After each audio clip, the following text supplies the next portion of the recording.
નમસ્કાર મિત્રો, આજે આપણે એક એકદમ નવીન છતાં પ્રાચીન, એકદમ અનુપમ છતાં થોડું જાણીતા અને મસ્ત ટૉપિક ઉપર ધ્યાન દઈશું અને એ છે યોગ્ય ઉચ્ચારણ, યોગ્ય વાણીનું મહત્ત્વ શું છે. Why is speaking properly so important. તો ચલો આપણે જોઈએ કે યોગ્ય વાણી, યોગ્ય રીતે બોલવાનું અને સરસ રીતે બોલવાનું આટલું જરૂરી કેમ છે. મને લાગે છે તમને અંદાજો થોડો તો હશે, પણ આપણે એકદમ વૈજ્ઞાનિક રીતે જોઈએ, બહુ લાંબે નહીં, ટૂંકમાં, અને ખુલાસો કરીએ કે મંત્ર, યોગ્ય ઉચ્ચારણ, યોગ્ય વાણીનું મહત્ત્વ શું છે. બોલવાની ક્ષમતા અથવા the capacity to articulate or speaking ability human body ટેકનોલોજીની એક ખાસ વિશેષતા છે. જી હા, માનવ શરીર એક એકદમ અત્યાધુનિક ટેકનોલોજી છે અને એનો એક મોટો ફીચર છે વાણી અથવા બોલવાની ક્ષમતા. પશુઓની પણ પોતાની ભાષા અને ધ્વનિ હોય છે, પણ મનુષ્યોનો અવાજ અને વાણી એનિમલ્સ કરતાં ઘણી વધારે કોમ્પ્લેક્સ અને સોફિસ્ટિકેટેડ છે એવું વિજ્ઞાન કહે છે. વાસ્તવમાં શબ્દો અને ભાષામાં બોલવું એ સૌથી મૂળભૂત ફરક છે જે મનુષ્યને પ્રાણીઓથી અલગ પાડે છે. એટલું જ નહીં, વાણી આપણા માનવ અસ્તિત્વનો એક મોટો અને મહત્વપૂર્ણ ભાગ છે, કેમ કે આપણે એકબીજા સાથે મુખ્યત્વે બોલીને જ સંચાર કરીએ છીએ.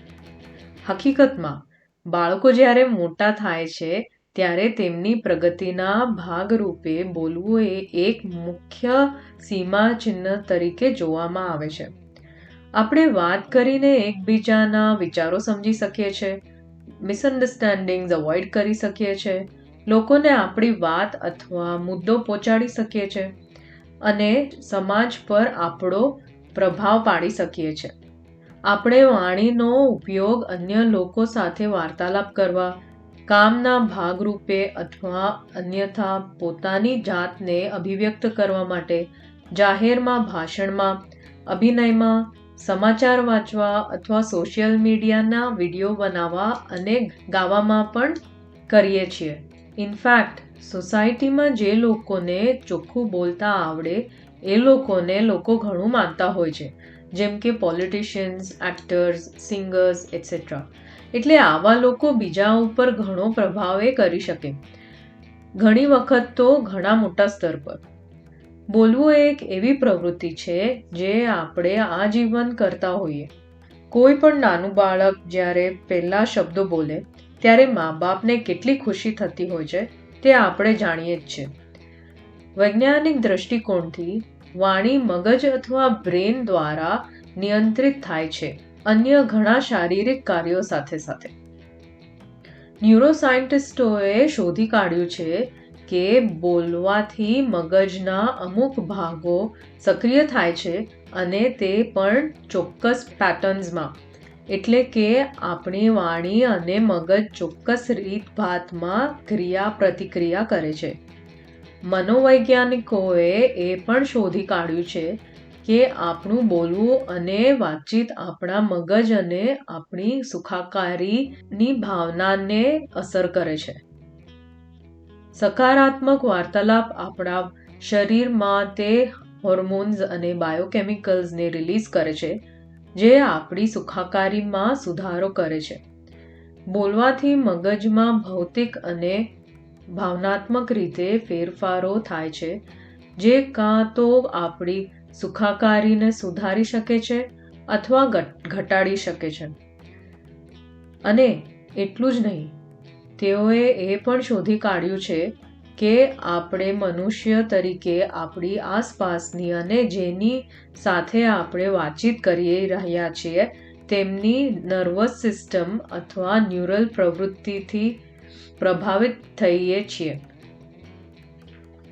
તેથી તમે જોઈ શકો છો કે તમારું બોલવું માત્ર તમારી સુખાકારીને જ નહીં, પરંતુ તમારી આસપાસના લોકોની સુખાકારીને પણ પ્રભાવિત કરી શકે છે. તમે જે કોન્ટેન્ટ બોલો છો, તમે જે ટોનમાં કે મૂડમાં બોલો છો, તમે જે રીતે બોલો છો, તમે કેટલું બોલો છો, તે બધું તમને તમારા મગજને તેમજ તમારી આસપાસના વાતાવરણને અસર કરે છે. વાણી એ એક શક્તિશાળી સાધન છે અને આપણે વારંવાર તેનો પુરાવો જોયો છે. જે રીતે વિશ્વના મહાન વક્તાઓનો પ્રભાવ જનમાનસ પર રહ્યો છે અને હજી રહે છે. બોલવાની અથવા વાતચીત કરવાની કુશળતા કેળવવાથી આપણને આપણા આત્મવિશ્વાસ અને સામાજિક કૌશલ્ય વધારવામાં મદદ મળે છે. યોગ્ય રીતે બોલવું, મોઢાની યોગ્ય હલનચલન અને શરીરને સીધું રાખી યોગ્ય ઉચ્ચારણ એ એવું કૌશલ્ય છે જે કોઈ પણ વ્યક્તિ શીખીને તેમની સમસ્યાઓ હલ કરી શકે છે અને તેમના પોતાના ફીલ ગુડ ફેક્ટરને વધારી શકે છે. એટલું જ નહીં, કેમ કે પોતાની વાણી સાફ અને સ્પષ્ટ કરવાથી માણસને ઘણો કોન્ફિડન્સ મળે છે અને સારું લાગે છે. તેથી જ તેમના શરીરની સુખાકારી અને શિસ્ત વધે છે અને એના કારણે એના વ્યસન એ આપોઆપ પતી જાય છે. ઇંગ્લિશમાં કહું તો જે લોકો ડિક્શન એટલે કે વાણી ચોખ્ખું કરે તે લોકોને એડિક્શન એટલે કે વ્યસન ક્યારેય ન થાય.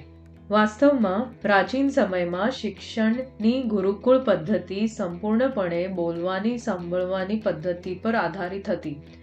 યોગ્ય બોલવું એ શિક્ષણની સાથે સાથે શીખવાનો એક કેન્દ્રીય ભાગ હતો. કારણ કે જ્યારે ગુરુ પાઠ અથવા મંત્ર બોલતા હતા ત્યારે શિષ્યો યાદ રાખવા અને શીખવા માટે, તેથી જ પોતાની ચેતનામાં શિક્ષણ સમાવિષ્ટ કરવા માટે તેનું મૌખિક પુનરાવર્તન કરતા હતા. મોટો તફાવત એ હતો કે તે જમાનામાં યોગ્ય રીતે બોલવાનું શીખવું એ સામાન્ય શિક્ષણનો એક ભાગ હતો અને તેથી બધા બાળકો તે શીખીને મોટા થતા હતા. તો મિત્રો, તમે જોઈ શકો છો કે બોલવું એ હકીકતમાં એક શક્તિશાળી સાધન છે જે આપણા મનોવિજ્ઞાનને નિયંત્રિત કરવામાં મદદ કરી શકે છે અને આપણા મગજ અને હોર્મોનલ સિસ્ટમ અને આપણા મૂડને અસર કરી શકે છે. અને સૌથી અગત્યનું, આપણી હકારાત્મકતા અને આનંદની ભાવનાને અસર કરી શકે છે.